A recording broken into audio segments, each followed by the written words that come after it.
हा आम्हाला काय आम्ही कामाधंदे सोडले का आम्ही आमचे प्रिन्सिपल आहेत हे MIT चे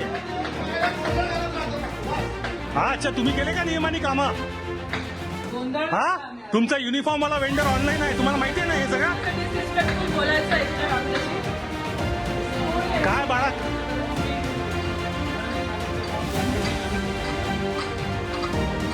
इलिगल कामं केले त्यांनी सगळे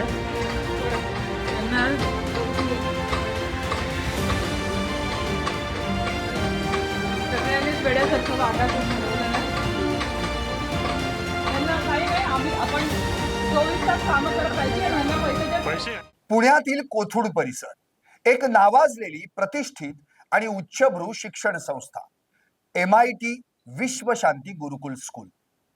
पण गेल्या काही दिवसांपासून हीच शाळा एका वेगळ्याच कारणामुळे चर्चेत आहे आणि ते कारण म्हणजे गणवेश, फी वाढ आणि पालकांचा संताप.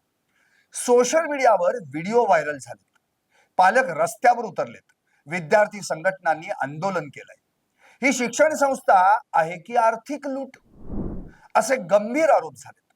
तर दुसरीकडे शाळा प्रशासन म्हणतंय हे आरोप धादांत खोटे आहेत. शाळेची बदनामी केली जाते. पण या सगळ्या गदारोळात नेमकं सत्य काय? पालकांनी केलेले आरोप कितपत गंभीर आहेत? शाळा प्रशासनाचं म्हणणं तरी काय? आणि या संपूर्ण वादातून खाजगी शिक्षण व्यवस्थेबद्दल कोणते मोठे प्रश्न समोर येत आहेत? 6 ते 10 हजाराला एक गणवेश दिला जातोय? शाळेकडून एवढ्या मोठ्या प्रमाणात आर्थिक लूट केली जातीये? पाहुयात या व्हिडिओतून. नमस्कार, मी संदीप आणि तुम्ही पाहताय LS मराठी. या संपूर्ण वादाला सुरुवात झाली ती एका शालेय गणवेशापासून. तसा आपल्याला हा विषय छोटा वाटू शकतो, पण याच गणवेशामुळे हजारो पालक संतप्त झालेत. पालकांचा आरोप असा आहे की चालू शैक्षणिक वर्षापासून शाळेनं नवीन गणवेश लागू केला आणि तो फक्त शाळेनं ठरवून दिलेल्या एका विशिष्ट ऑनलाईन विक्रेत्याकडूनच खरेदी करण्याची सक्ती करण्यात येऊन. हा वेंडर खारघर येथील असून पालकांना त्याचं ऑनलाईन पेमेंट करून ऑर्डर देण्याची सक्ती करण्यात आली. पालकांना दुसरा कोणताही पर्याय देण्यात आलेला नाही.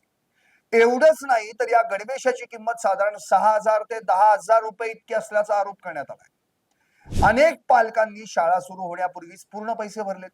मात्र शाळा सुरू होऊन अनेक दिवस उलटल्यानंतरही त्यांना गणवेश मिळालेला नाहीये. परिणामी अनेक विद्यार्थ्यांना साध्या कपड्यांमध्ये शाळेत जावं लागल्याचं पालक सांगतायत. गणवेश उशिरा मिळणं हा एक भाग होता, पण त्यानंतर आणखी गंभीर आरोप समोर आलेत. काही पालकांनी सांगितलंय की ज्यांना गणवेश मिळालेत त्याचा दर्जा खूपच खराब होता. काही दिवसांमध्येच कपड्यांचा रंग उडणं, शिवण निघणं, कापडावर बबल्स येणं अशा तक्रारी करण्यात आल्या. एवढी मोठी रक्कम मोजल्यानंतरही चांगले कपडे मिळत नसल्यानं पालकांमध्ये तीव्र नाराजी निर्माण झाली आहे. अनेकांनी शाळा प्रशासनाशी तसंच संबंधित विक्रेत्याशी संपर्क साधला, मात्र समाधानकारक प्रतिसाद मिळाला नाही असा पालकांचा आरोप आहे. परंतु हा वाद केवळ गणवेशापुरता मर्यादित राहिलेला नाहीये. पालकांनी असाही आरोप केला आहे की ही समस्या अनेक वर्षांपासून वाढत असलेल्या आर्थिक भाराचा फक्त एक भाग आहे. दरवर्षी फी मध्ये भरमसाठ वाढ केली जाते. विविध नावांनी अतिरिक्त फी आकारली जाते. मध्यमवर्गीय कुटुंबांसाठी शिक्षणाचा खर्च दिवसेंदिवस असह्य होत चालल्याची भावना अनेक पालकांनी यामुळे व्यक्त केली. काही पालकांनी तर उघडपणे सांगितलंय की शिक्षण आता सेवा राहिलेली नाही, तर तो एक व्यवहार बनत चाललाय. याच पार्श्वभूमीवर आणखी एक महत्वाचा आरोप समोर आलाय. पालकांचं म्हणणं आहे की शाळेकडून पुस्तकं, गणवेश, शूज आणि इतर शैक्षणिक साहित्य हे ठराविक विक्रेत्याकडूनच खरेदी करण्याची सक्ती केली जाते. त्यामुळे पालकांना बाजारात स्वस्त पर्याय उपलब्ध असूनही त्याचा लाभ घेता येत नाहीये.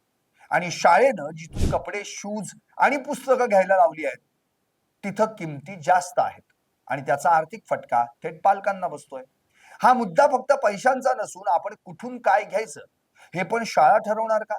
म्हणजे आपलं स्वातंत्र्य कुठे गेलं असंही अनेक पालकांचं मत आहे. या आर्थिक मुद्द्यांबरोबरच काही पालकांनी शैक्षणिक गुणवत्तेबाबतही प्रश्न उपस्थित केले.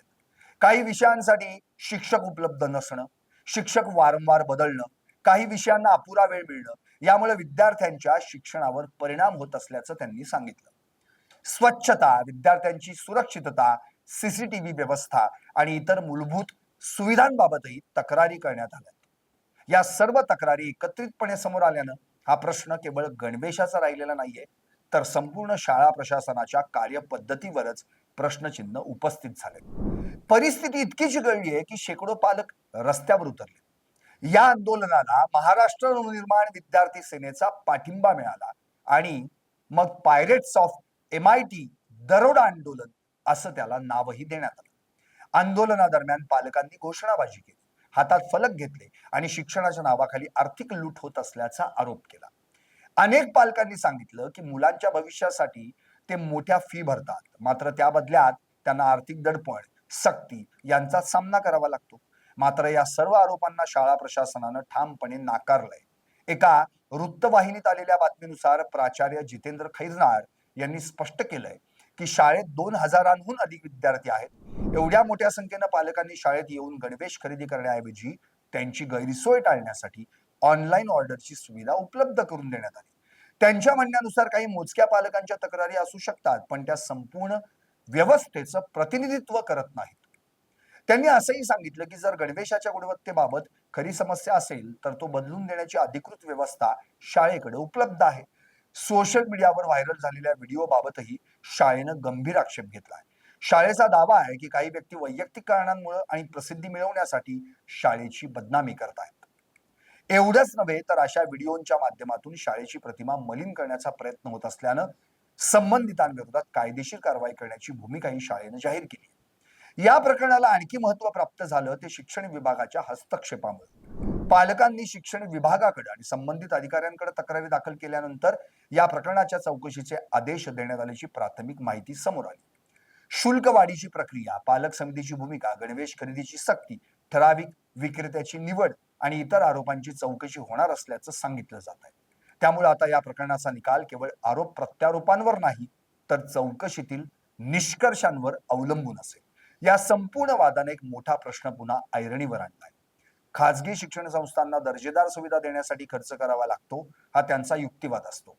दुसरीकडे पालकांचं म्हणणं असं पडतं की दर्जेदार शिक्षणाच्या नावाखाली मनमानी शुल्क आकारलं जात असेल, पारदर्शकता नसेल आणि निवडीचं स्वातंत्र्य हिरावून घेतलं जात असेल तर त्याला विरोध होणारच. त्यामुळे हा वाद केवळ एका शाळेपुरता मर्यादित राहिलेला नाही, तो राज्यातील आणि देशातील खाजगी शिक्षण व्यवस्थेतील वाढत्या व्यापारीकरणावर सुरू असलेल्या चर्चेचं प्रतीक बनलाय. या प्रकरणात नेमकं कोण बरोबर आणि कोण चूक याचा अंतिम निर्णय चौकशी आणि उपलब्ध पुराव्यांवरच अवलंबून असेल. पालकांचे आरोप गंभीर आहेत, पण त्यांची अधिकृत पडताळणी होणं आवश्यक आहे. त्याचप्रमाणे शाळा प्रशासनानं केलेलं स्पष्टीकरणही चौकशीच्या कसोटीवर तपासलं जाईल. त्यामुळे कोणत्याही निष्कर्षापर्यंत पोहोचण्यापूर्वी अधिकृत तपासाचा अहवाल महत्वाचा ठरणार आहे. मात्र या वादातून एक गोष्ट निश्चितपणे समोर आली आहे. शिक्षण हा प्रत्येक कुटुंबासाठी भावनिक आणि आर्थिकदृष्ट्या अत्यंत महत्वाचा विषय आहे. त्यामुळे फी, गणवेश, पुस्तकं किंवा इतर कोणत्याही बाबतीत पारदर्शकता, उत्तरदायित्व आणि पालकांशी सातत्यानं संवाद राखणं ही प्रत्येक शैक्षणिक संस्थेची जबाबदारी आहे.